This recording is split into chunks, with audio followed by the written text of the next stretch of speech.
Crusher लाभ शुक्रवार दिन गुड फ्राइडे इवनिंग रे कहती शत्रुता को नष्ट कले आ परमेश्वर सहित आमको मिलित कराइले। गुड फ्राइडे इवनिंग रे जति जण थिले से शुणी थे शत्रुता को नष्ट कले परमेश्वर सहित आमको मिलित कराइले।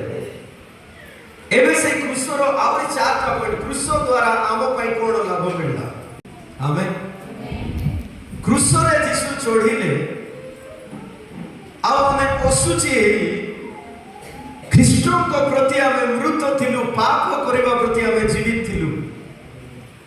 ख्रीष्ट आचरण आम भितरे नथिला जगतर शैतान आचरण आम भितरे थिला पाप सब थिला किंतु ख्रीष्ट जीशु जेतेबेले क्रॉस रे जाउछंती आमे ख्रीष्ट जीशु को पाए मृत थिलु पाप पाए आमे जीवित थिलु। पाप प्रति जीवित बोले आ क्रॉस रे से गोटे काम करूथिले।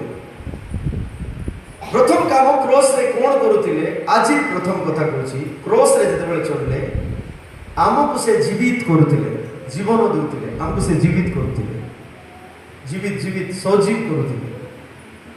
आदम को कहले परमेश्वर आदम बाबू जो दिन फल खाइबो से दिन तमे तार डेज फिल अप कर कहतो जो दिन फल खाइबो से दिन तमे मरिबो।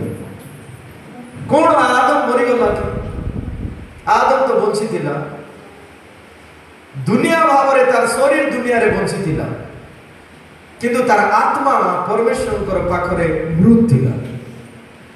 केमिति मृत थिला से तो मरी नहीं शुणु से डेथ ही गला से दिन मनुष्य प्रभु को प्रति मृत हो गला किंतु दुनिया प्रति से जीवित हो गला।